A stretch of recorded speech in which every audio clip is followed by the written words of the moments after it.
Hello students, welcome to the online math class of grade 7 first unit. We will be studying about fractions and topics related to them. Okay, now we are going to watch something called a CRL. CRL means Classroom Resource Live. You see this one. So basically any videos or any presentation that we show on an online class, we call it a CRL. Okay, let's see what it is. Cool. So let us quickly revise about fractions. Great. So what fraction of the chessboard is black? Okay. Quickly you can see it. It's a 8 by 8 checkered box of black and white. So there are 64 squares on our chess box, as we already know. Yeah. What fraction of the chessboard is black? Great.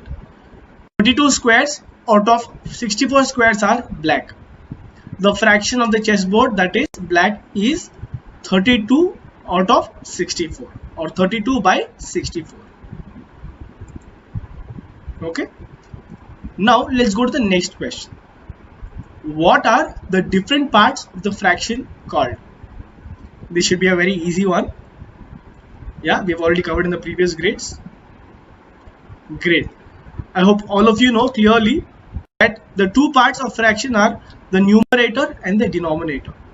The numerator gives me information on the selected parts and the denominator tells me the number on the total parts or the whole. Great. What are numerator and denominators? Great. As we discussed, numerator is the representation of the selected parts that we take and denominator is the representation of the total parts in a whole. Okay. Here, numerator, total number of parts being considered or selected. Denominator, total number of equal parts that the whole is divided into. Great. Which is the lowest form of this fraction?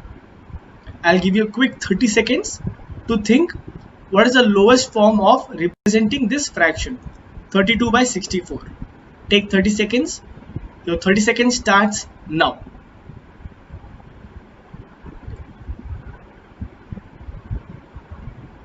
I hope all of you know the method. We divide the numerator and the denominator by the same number to reduce it. Last 15 seconds.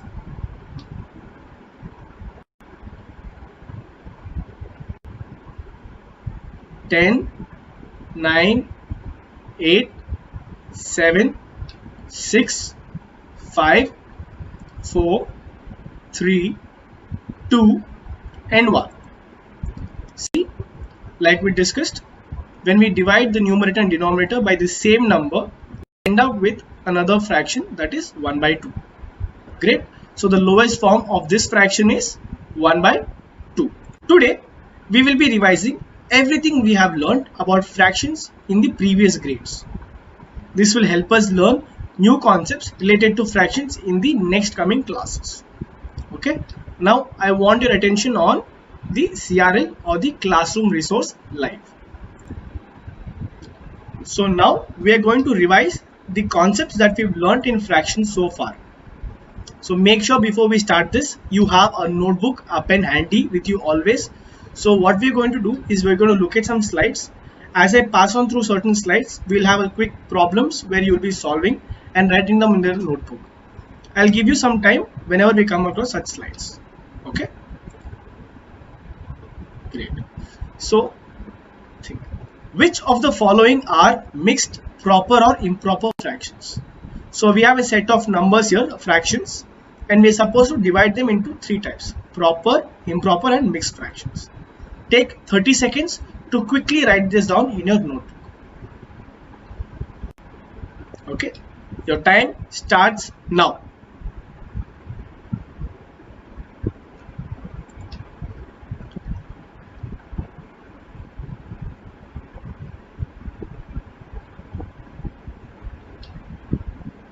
$20 seconds left.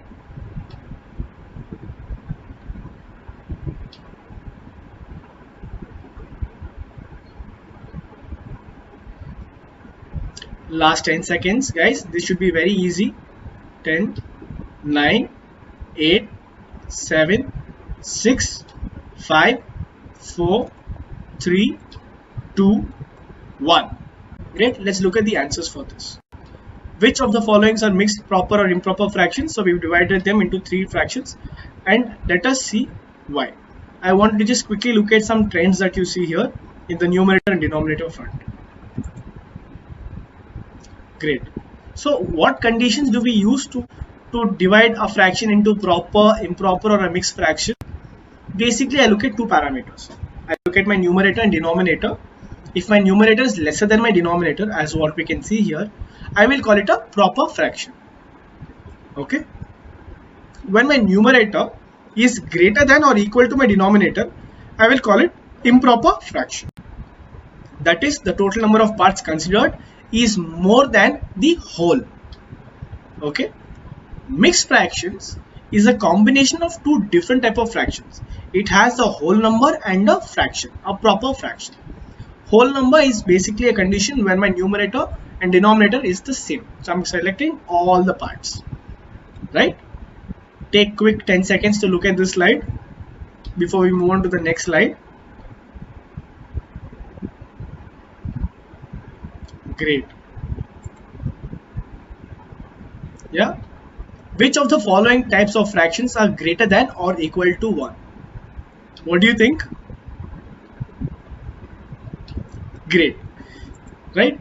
If you guessed improper fractions and mixed fractions are fractions that are greater than or equal to 1, you guessed the right answer. Great. Now take out your notebook. Keep your pen handy. You have 1 minute. I'll just quickly read the question for you. Convert the following into a mixed fraction. Convert the following into an improper fraction. So you have 2 fractions given below. Convert 7/2 into a mixed fraction.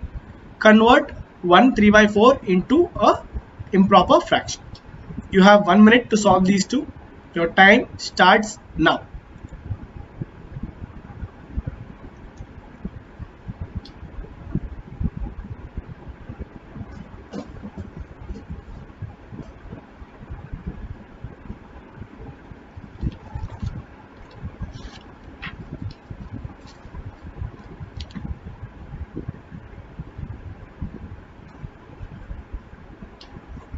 Last 30 seconds.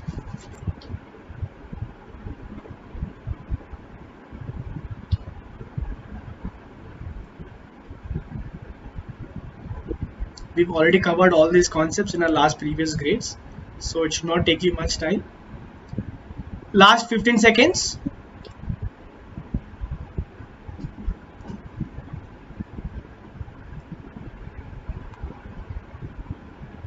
Five, 4, 3, 2, and 1. Great. So you see this before we get into the answer, I'll just show you something that we're going to be using often. This is the pictorial representation, or representing the fractions in the form of pictures. Can you see? We draw a rectangle and then we divide them to show this pictorial. Great. Now 7/2, I'll divide my numerator with my denominator. So I'll quickly get my thing. So this basically means 7/2, which is an improper fraction. When I convert it to mixed fractions, it has 3 wholes and 1 half. Can you see 3 wholes and 1 half?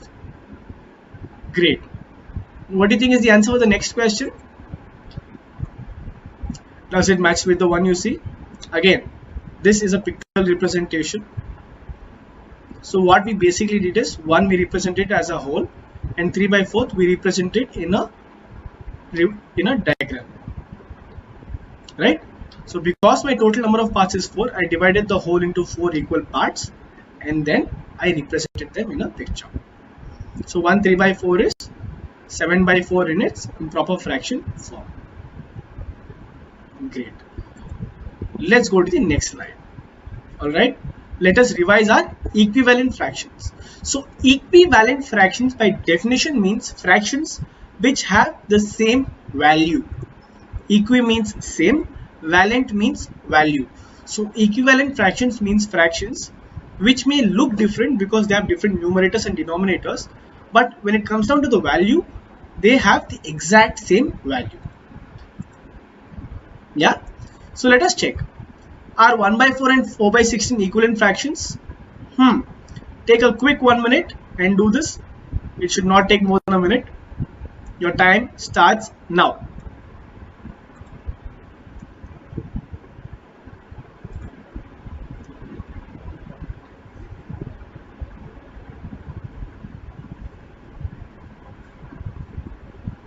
"45 seconds to go."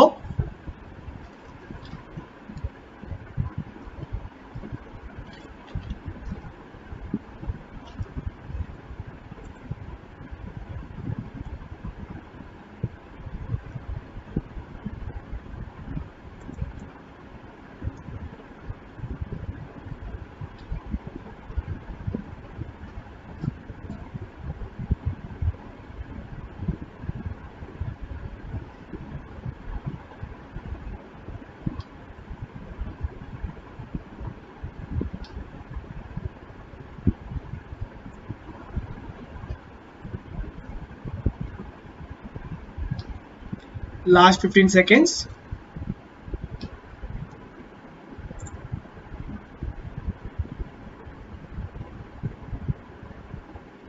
Five, 4, 3, 2, 1.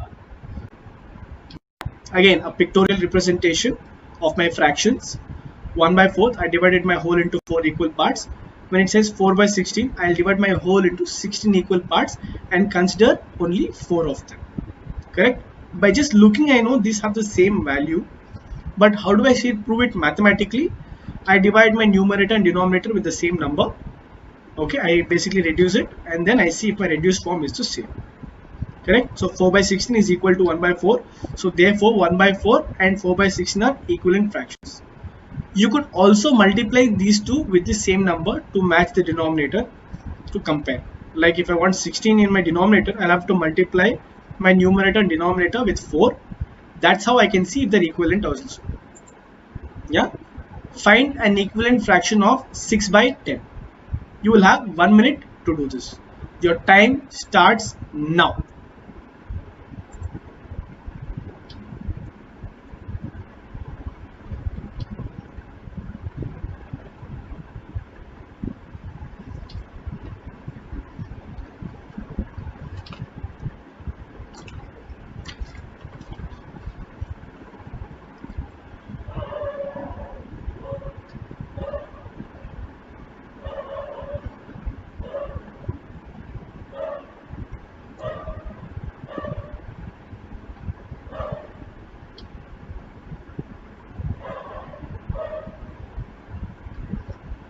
Last 20 seconds.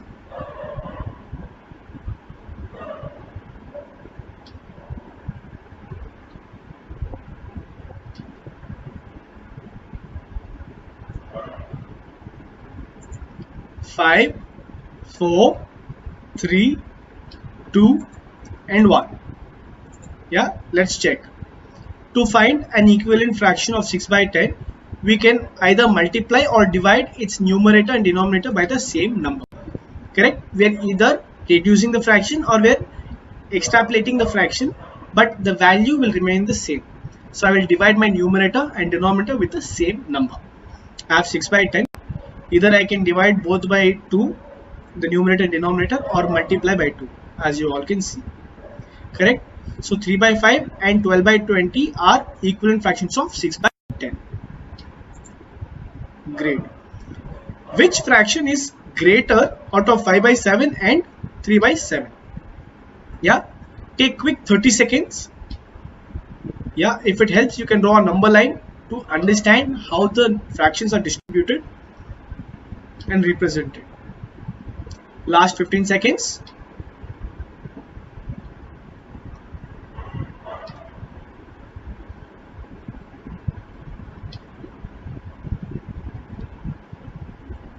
Five, 4, 3, 2, 1.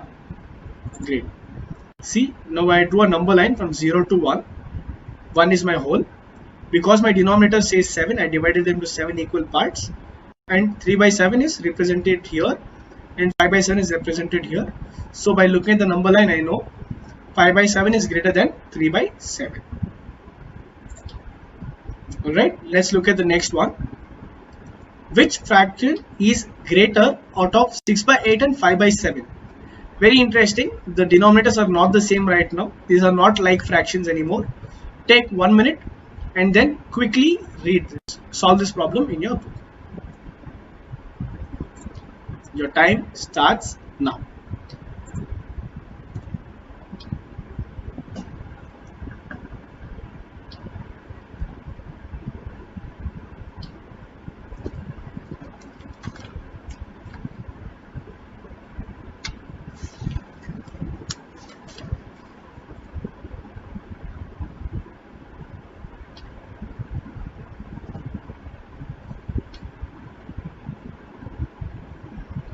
Thirty more seconds to go.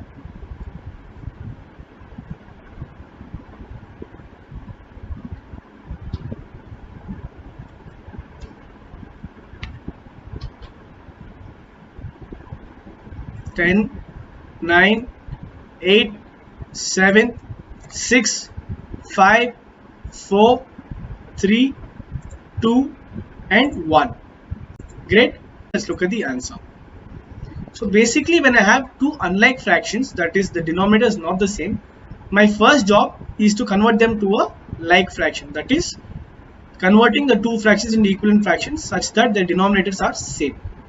Okay, so I convert 6 by 8, I multiply and divide both by 7.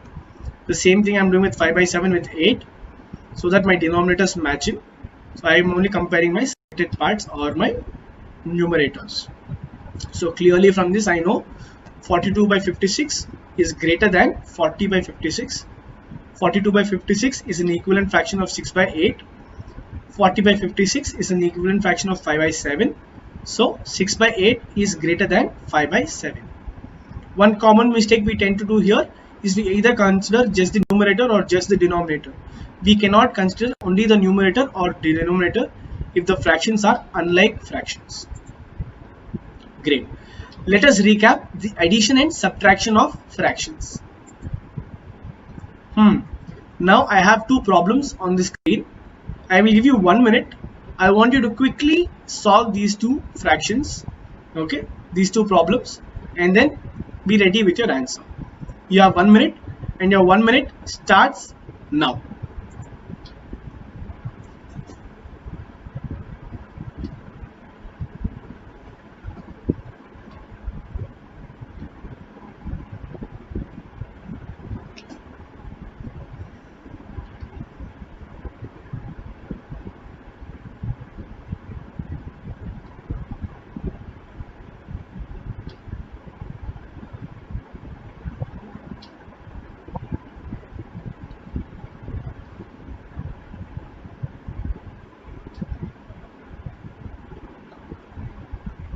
Last 30 seconds.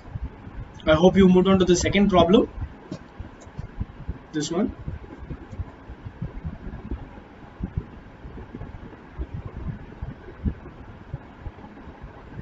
Last 15 seconds.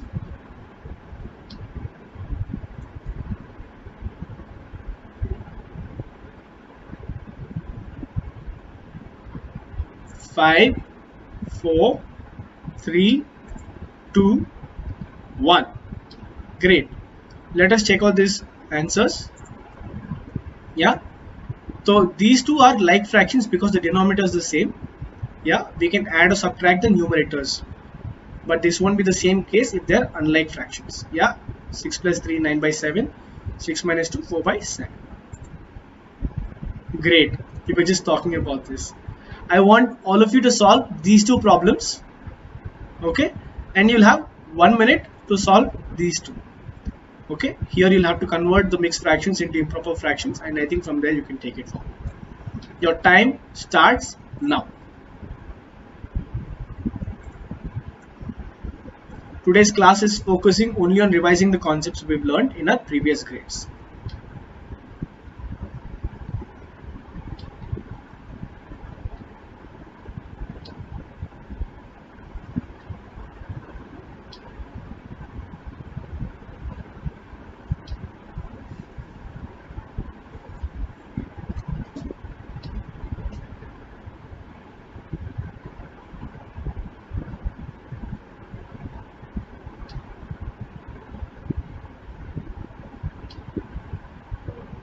last 30 seconds.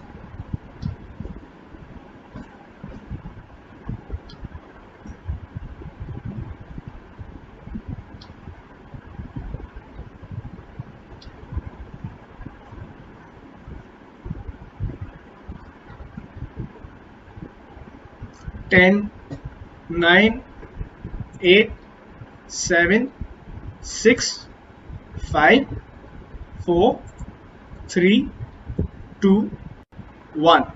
If you solve this, then be rest assured you have your basics of fractions solid. Okay, 3 by 5 and 2 by 3.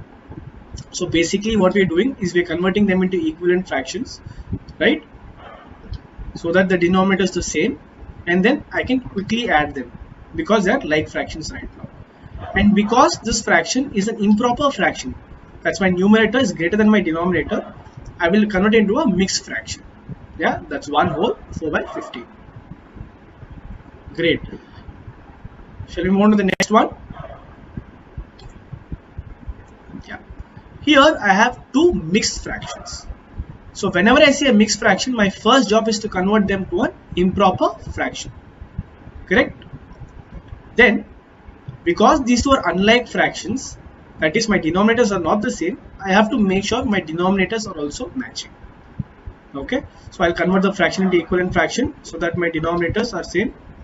Now I can quickly subtract to find my answer, 5 by 4.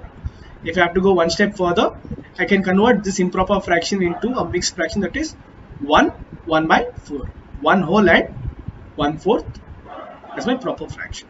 So students, today we have revised the concepts of fractions that we have learned in our previous grades. We will meet tomorrow. Thank you.